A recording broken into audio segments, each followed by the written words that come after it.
আসসালামু আলাইকুম। Welcome to Asma Rahman cooking studio.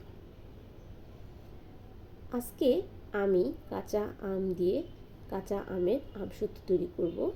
এই আমসত্ত্বটা বানাতে খুবই সহজ আর খেতে ভীষণ মজা। ঘরের ছোট বড় সকলেই ভীষণ পছন্দ করে। তাহলে চলুন দেখে নেওয়া যাক খুবই কম সময় কাঁচা আমের আমসত্ত্বর তৈরি রেসিপি। প্রথমে আমি বড় সাইজের 3টা কাঁচা আম নিয়েছি। কাঁচা আমগুলোকে ধুয়ে আমি ছিলে নিচ্ছি। এই কাঁচা আমের আমসত্ত্বটা তৈরি করলে অবশ্যই বেশি করে তৈরি করতে হবে, কারণ এটা খেতে এতটাই মজা। অল্প তৈরি করলে এটা কখন যে শেষ হয়ে যাবে আপনারা বুঝতেই পারবেন না। তাই আমি রিকোয়েস্ট করব অবশ্যই বেশি করে তৈরি করবেন। তো আমগুলো আমি ছিলে নিয়েছি, এখন এগুলোকে আমি টুকরো করে নেব। টুকরো করা হয়ে গেছে, এখন আমি হাঁড়ির মধ্যে সব আমের টুকরোগুলো ঢেলে দিচ্ছি। এই আমসত্ত্ব রেসিপিটা বানাতে খুব কম সময় লাগে আর খুবই সহজ। তো হাফ চামচ পরিমাণ লবণ দিয়ে দিচ্ছি আর দিচ্ছি হাফ কাপ পানি দিয়ে 10 মিনিটের জন্য আমটাকে খুব ভালো করে ঢেকে সেদ্ধ করে নিব। তো 10 মিনিট পর আমি ফিরে আসছি। আমগুলো কিন্তু খুবই সুন্দরভাবে সেদ্ধ হয়ে গেছে, দেখেই বুঝতে পারছেন। এখন আমি চামচ দিয়ে একটুখানি এটাকে ভর্তার মতো করে নিচ্ছি, এভাবে গলিয়ে নিচ্ছি। গলানো হয়ে গেলে একটু ঠান্ডা হলে আমি চালনির সাহায্যে এটাকে চেলে নিচ্ছি, যেন ভিতরে কোনো দলা পেকে না থাকে। এটা ব্লেন্ডারে করতে হবে না, এভাবে করলেই হয়ে যায়। তো আমি এভাবে করে নিচ্ছি। আমের পিউরিটা বের করে নিব।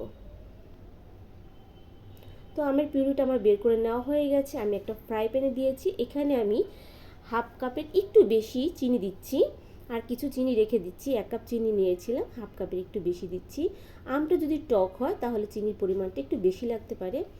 আর কতটুকু টক মিষ্টি খেতে চান এটা আপনাদের টেস্ট অনুযায়ী চিনি বাড়িয়ে বা কমিয়ে দিতে পারেন। দিচ্ছি কয়েক ফোঁটা গ্রিন ফুড কালার, এটা দেখার সৌন্দর্যের জন্য। এটা না দিলেও চলবে, তাতেও খেতে অসম্ভব মজা হয়। এটা দেখার সৌন্দর্যের জন্য দিয়েছি। তো আমি কিছুক্ষণ নেড়ে চেড়ে এর মধ্যে দিয়ে দিচ্ছি আমি চিলি ফ্লেক্স হাফ চামচ। তো ঝালটাও কিন্তু আপনারা বাড়িয়ে কমিয়ে দিতে পারেন। এটা দিলে যেমন খেতেও মজা লাগে আর দেখতেও খুবই সুন্দর লাগে। তো এইভাবে মিশিয়ে নিচ্ছি, এটা মাত্র 10 মিনিটের মধ্যেই হয়ে যাবে। তো আমি একটু টেস্ট করে দেখছি যে চিনিটা কেমন হয়েছে, মিষ্টিটা। তো যদি মিষ্টিটা কম হয় তাহলে বাকি চিনিটাও আমি এর মধ্যে দিয়ে দিব। তো আমি টেস্ট করে দেখেছি, বাকি চিনিটাও আমি দিয়ে দিচ্ছি। টোটাল আমি 1 কাপ চিনি এখানে ব্যবহার করেছি। তো নেড়ে চেড়ে মিশিয়ে নিচ্ছি। এই তো এটা আমার রান্না করা হয়ে গেছে। ঘনত্বটা দেখে বুঝতে পারছেন কতটুকু ঘন হবে। একটু ঠান্ডা হলে নামিয়ে আমি এটাকে ঢেলে দেখাচ্ছি। তো আমি যে প্লেটে তৈরি করব সেই প্লেটে আমি কয়েক ফোঁটা সরিষার তেল নিয়েছি, যেন এটা শুকিয়ে গেলে উঠাতে সুবিধা হয়। তো আর অবশ্যই স্টিলের প্লেটে বা পাতলা প্লেটে করবেন, তাহলে তাড়াতাড়ি শুকিয়ে যায়। তো 3 প্লেটেই আমি অল্প অল্প করে ঢেলে দিচ্ছি।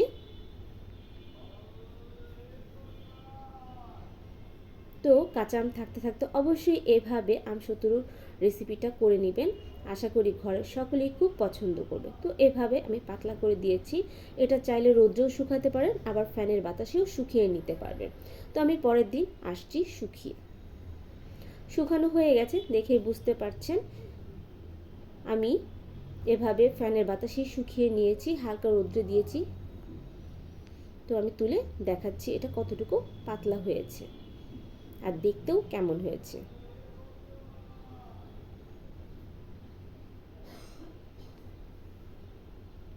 এই তো তুলে নিয়েছি, দেখেন দেখতে মাশাআল্লাহ সুন্দর লাগছে আর খেতে তো অসম্ভব অসম্ভব মজা হয়েছিল। তো এভাবে অবশ্যই কাঁচা আম থাকতে থাকতে তৈরি করে নেবেন, ঘরের ছোট বড় সকলেই খুবই পছন্দ করবে। আমি একটু কেটে দেখাচ্ছি, এটা আপনারা আপনাদের চয়েস মতো কেটে নিতে পারেন। যদি আমার এই ভিডিওটি আপনাদের ভালো লেগে থাকে তাহলে অবশ্যই আমার এই ভিডিওতে একটি লাইক করবেন, শেয়ার করবেন, সাবস্ক্রাইব করবেন। আর অবশ্যই এভাবে আমসত্তু বানিয়ে তৈরি করে খেয়ে দেখবেন। আশা করি ঘরের সকলেই ভীষণ পছন্দ করবে। আর চাইলে এইভাবে বানিয়ে আপনারা সংরক্ষণ করে রাখতে পারেন। আল্লাহ হাফেজ, আসসালামু আলাইকুম।